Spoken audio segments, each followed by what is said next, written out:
Hello বন্ধুরা, আজকে আমি আপনাদের করে দেখাবো ঘরোয়া স্টাইলে চিকেন পকোড়া রেসিপি। তার জন্য আমাদের লাগবে 300 থেকে 350 গ্রাম বোনলেস চিকেন। প্রথমে আমি চিকেনটি ভালো করে ধুয়ে ড্রাই করে নিয়েছি। আপনারা দেখতেই পাচ্ছেন আমি চিকেনের পিসগুলো মিডিয়াম সাইজের করে নিয়েছি। এই চিকেনগুলো ম্যারিনেট করার জন্য আমার লাগবে হাফ চামচ নুন, 1 চিল লেবুর রস। আমি লেবুটাকে চিপে রস বের করে নিলাম।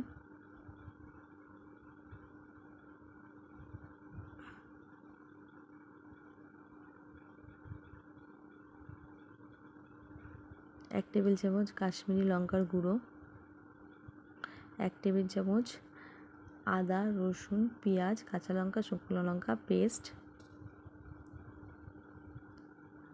সামান্য পরিমাণ চিনি, একটি ডিম,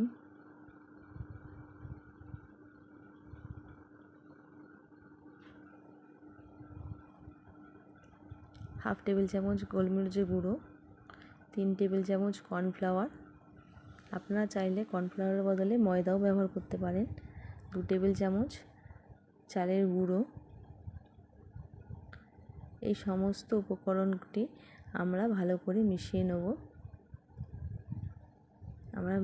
ভালো করে মিশ্রণটি মিশিয়ে আমরা 2 থেকে 3 ঘন্টা ফ্রিজে রেস্টের জন্য রেখে দেব। আমাদের মিশ্রণটি কমপ্লিট। এবার আমরা এটি ফ্রিজে রেখে দেব। 3 ঘন্টা পর আমরা ফ্রিজ থেকে মিশ্রণটি বের করেছি। এর মধ্যে আমি কর্নফ্লেক্স হালকা করে ভেঙে গুঁড়ো করে নিয়েছি। এটা মিশ্রণের সঙ্গে মিশিয়ে নিয়েছি। এবার কড়াইতে আমি তেল গরম করে ম্যারিনেট করা চিকেনগুলো পকোড়ার আকারে দিয়ে দেবো।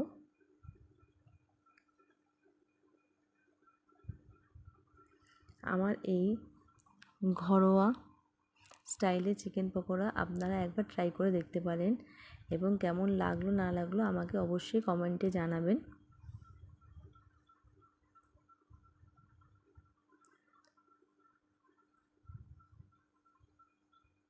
আমাদের এক পিঠ পকোড়া হয়ে গেছে, এক পিঠ ভাজা হয়ে গেছে।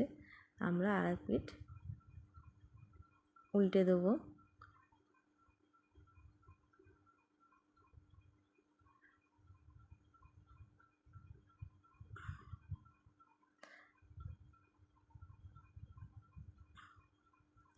সমস্ত ম্যারিনেট করা চিকেনগুলো আমরা এইভাবেই ভেজে নেব।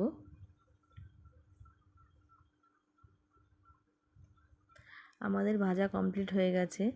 আমরা এবার পকোড়াগুলো তুলে নেব কড়াই থেকে একে একে। আমি বিট নুন আর সস দিয়ে এটা পরিবেশন করব। আপনারা চাইলে স্যালাড দিয়েও এটা খেতে পারেন। আমার এরকম রেসিপি দেখার জন্য আপনারা আমার চ্যানেলটিকে সাবস্ক্রাইব করুন।